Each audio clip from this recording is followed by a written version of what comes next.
Good morning.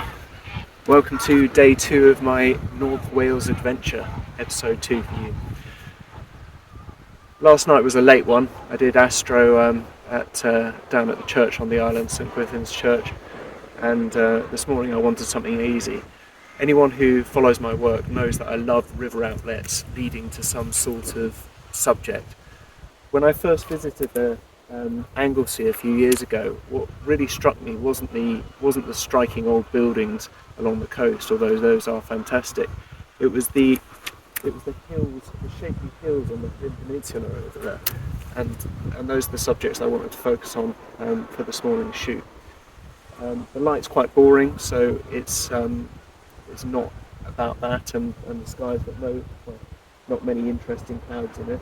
So it's all about the foreground for this morning's shoot. And the composition I finally settled on after looking around the river estuary outlet was these tidal pools. So what I love about this scene is the fully reflective tidal pool here, the textured semi-reflective patterned sand here, and then the dark of the drier sand just in the mid-ground over there, obviously leading to those beautiful shapely hills on the Llyn Peninsula.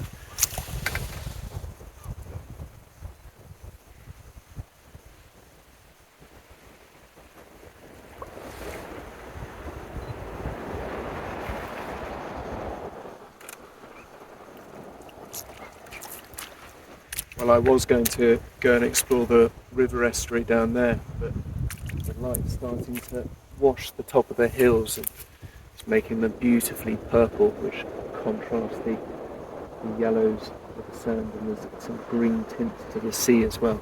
So I think I'm going to, now that I found a composition, I'm going to stick with this one and then have a wander down to the estuary. The light might have passed by then, but I think it's best as I've established something to fully exhaust all the possibilities here. Talk you through my current composition. I was talking before about the highly reflective surface of the tidal pool, and then the speckled reflective surface of the sand over there. I'm now keeping that highly reflective surface as a diagonal line running through the bottom right hand corner of the image, and then that nicely leads into this curve here where you get the darker sand contrasting and then pulling you back round to these hills on the peninsula, which are now displaying some lovely purple direct light.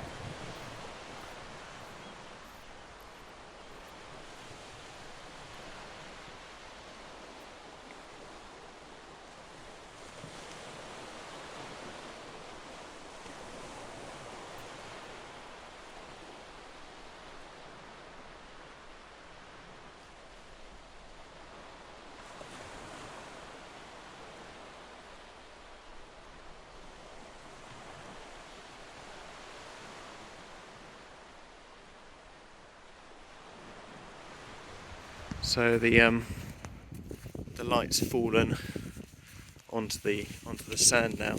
Usually this is about the time I'd give up and go home. It's not harsh at all. It's obviously still soft, but it is direct, and it's creating very intense blue shadows against the golden light of the sun, and this is creating a lovely colour contrast between the foreground sand here and the blue of the tidal pool and the mountains now with the direct light in the distance. I've recorded this piece to camera a few times because I keep on spotting new compositions, but I'm going to wrap up for the morning, go and get some breakfast and some caffeine, and make a plan for where to scout and where to shoot sunset tonight. I think I want to go and explore the estuary at Porthmadog, and then I'll probably head on over to Aberffraw, but we'll see how the day goes and if I spot anything along the way. Of the two images I edited from this morning's shoot, I like them both for different reasons. The purple pre-sunrise light on the mountains in the first image appeals to me. This is a very saturated edit and more in my style, but ultimately I think the second composition is better balanced. Despite my usual aversion to direct light, I like the way it plays on the sand patterns here. This is a composition I will return to again and again over the coming years. Thank you for watching, and I will see you again for episode 3.